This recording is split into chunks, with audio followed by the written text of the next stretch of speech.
جب اس کی لاش دریافت ہوئی تو اس کو فرانس میں اس کا انالیسس، اس کی تحقیق کے لیے اس کو بھیجا گیا. تو فرانس کے قانون کے مطابق اس کا پہلے پاسپورٹ باقاعدہ بنوایا گیا، اور جب یہ اس کا جہاز وہاں پہ لینڈ کیا گیا، اس کو لے کے جہاز میں لے کے گئے تھے، جب وہاں فرانس میں اس کا جہاز لینڈ ہوا تو باقاعدہ اس کو گارڈ آف آنر پیش کیا گیا.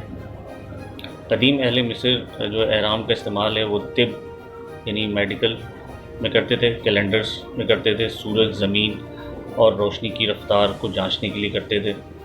احرام مصر کو ریاضی کی جائے پیدائش بھی کہا جاتا ہے.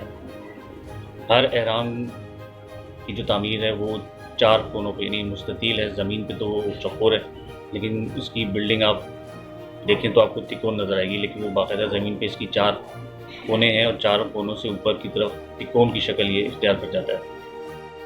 احرام کی جو چاروں اطراف ہیں وہ جیومیٹری کی بہترین مثال پیش کرتے ہیں، یعنی کہ جو اس کی بنیاد شمال کی سیدھ میں وہ بالکل پرفیکٹلی شمال کی سیدھ میں ہی ہے. اسی طرح چاروں جو سمت ہیں اس کی، شمال، مشرق، مغرب اور جنوب، اس کی جو چاروں سیدھ ہیں وہ سمت بالکل اسٹریٹ انہی سمت کی طرف جاتی ہے، یعنی بالکل پرفیکٹ ہیں. احرام مصر کے بارے میں کئی تھیوریز پیش کی جاتی ہیں. کچھ کا خیال ہے کہ یہ مقبرے ہیں، کچھ کا خیال ہے کہ یہ قدیم علوم یہاں پہ دفن کیا گیا ہے اور انہوں نے اپنی کتابیں اور ایجادات یہاں دفن کی ہوئی ہیں. کچھ کا خیال ہے کہ یہ UFO یعنی جو خلائی مخلوق ہے اس کا اس سے تعلق ہے، اور خلائی مخلوق نے ہی انہیں بنایا ہے تاکہ زمین اور دوسرے سیاروں سے جو ہے رابطہ رکھ سکیں. کچھ کا خیال ہے کہ یہ پرانے زمانے میں یہ بجلی گھر ہوا کرتے تھے جہاں سے انرجی ملتی تھی، یعنی کہ توانائی کا ایک سورس ہوتے تھے. کچھ کہتے ہیں کہ یہ علم نجوم کی جو ہے تجربہ گاہیں ہیں، جبکہ کچھ مورخین کا یہ بھی خیال ہے کہ ان کو زلزلے روکنے کے لیے تعمیر کیا گیا تاکہ اس علاقے میں زلزلے نہ آئیں. لیکن یہ ایک بات طے ہے کہ احرام مصر کی تعمیر میں جو سائنس استعمال کی گئی ہے وہ آج کے زمانے میں موجود نہیں ہے. اگر وہ سائنس موجود ہوتی تو ہم مزید ترقی یافتہ ہوتے. دوسرا یہ کہ ہم تھوڑا قرآن سے بھی اس کے حوالہ جات لیں گے کہ قرآن اس بارے میں کیا کہتا ہے. بڑی بڑی عمارتیں بنانے میں قوم عاد، قوم سمود اور فرعون قابل ذکر ہیں. قرآن کریم میں سورہ فجر میں آیت نمبر 6 سے لے کے 11 تک اللہ تعالیٰ فرماتا ہے کہ اے نبی، کیا آپ نے نہیں دیکھا کہ آپ کے رب نے عاد کے ساتھ کیا سلوک کیا، جو نسل ارم سے ستونوں والے تھے، کہ ان جیسا شہروں میں پیدا نہیں کیا گیا، یعنی جن کے مانند ترقی یافتہ قوم ملکوں میں نہیں پیدا کی گئی. اور سمود کے ساتھ جو وادی میں اونچے اونچے گھر بنانے کے لیے مشہور تھے، چٹانیں تراشتے تھے. اور احراموں والے فرعون کے ساتھ، یہ وہ لوگ تھے جنہوں نے دنیا کے ملکوں میں بڑی سرکشی کی تھی. ان آیات سے یہ بات واضح ہے کہ ماضی کی قومیں بھی ترقی یافتہ تھیں، لیکن غرور، تکبر اور لوگوں پر ظلم و ستم سے ان پر جو عذاب آیا تو وہ قومیں اور ان کا جو علم تھا، ان کی سائنس تھی، وہ سب ملیہ میٹ ہو گئے، تباہ ہو گئے. اور اگر وہ علم تباہ و برباد نہ ہوتا تو ہم شاید مزید ترقی یافتہ ہو جاتے. اسی طرح رمیسس دوم جس کا ذکر ابھی ہم نے سنا تھا، فرعون، اس کے بارے میں جو قرآن فرماتا ہے سورہ یونس آیت نمبر 88 سے 92 تک، اللہ تعالیٰ فرماتا ہے کہ اور موسیٰ نے کہا کہ اے ہمارے پروردگار، تو نے فرعون اور اس کے سرداروں کو دنیا میں بہت مال و زر دے رکھا ہے. اے پروردگار، ان کا مال یہ ہے کہ تیرے راستے سے گمراہ کر دیں. اے پروردگار، ان کے مال کو برباد کر دے اور ان کے دلوں کو سخت کر دے کہ ایمان نہ لائیں جب تک کہ عذاب علیم نہ دیکھ لیں.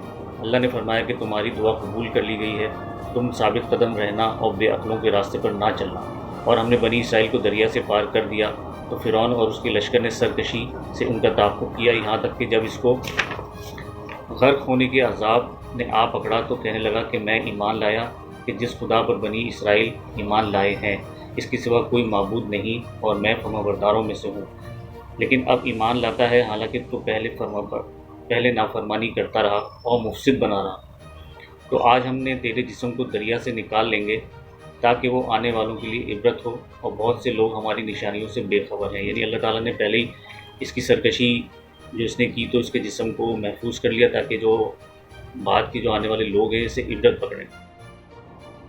تو ویورز، آج ہم نے احرام مصر کے بارے میں مختصر سی چیزیں، تعارف یا اس کے بارے میں جو کچھ علم تھا وہ ہم نے جاننے کی کوشش کی. ویسے تو ان پہ بہت زیادہ ریسرچ ہوئی ہے اور کئی گھنٹوں کے اس کے اوپر پروگرامز کیے گئے ہیں، ریسرچ کی گئی ہے اور ایک چیز کو پرکھا گیا ہے. لیکن آپ نے دیکھا کہ اتنی ہزاروں سال پرانی جو قوم تھی وہ کتنی ترقی یافتہ تھی کہ اس نے اتنی بڑی بڑی بلڈنگز جنہیں ہم احرام مصر کہتے ہیں بنائی. اور ہم نے اس پورے سیگمنٹ میں یہ کوشش کی کہ آپ کو ایک خلاصہ اور سمرائز کر کے سمجھا دیا جائے، اور انشاءاللہ آپ سمجھ بھی گئے ہوں گے۔ تو اپنا چینل دیکھتے رہیے مکسر مینیا، اور اپنے کمنٹس بھی کیجیے، اس میں آپ اس کو سبسکرائب بھی کیجیے۔ اس کے بارے میں جو آپ کی فیڈ بیک ہے وہ ضرور ہمیں دیجیے۔ انشاءاللہ ہم کسی نئے ٹاپک کے ساتھ اگلے سیگمنٹ میں حاضر ہوں گے۔ اللہ حافظ، سایونارا۔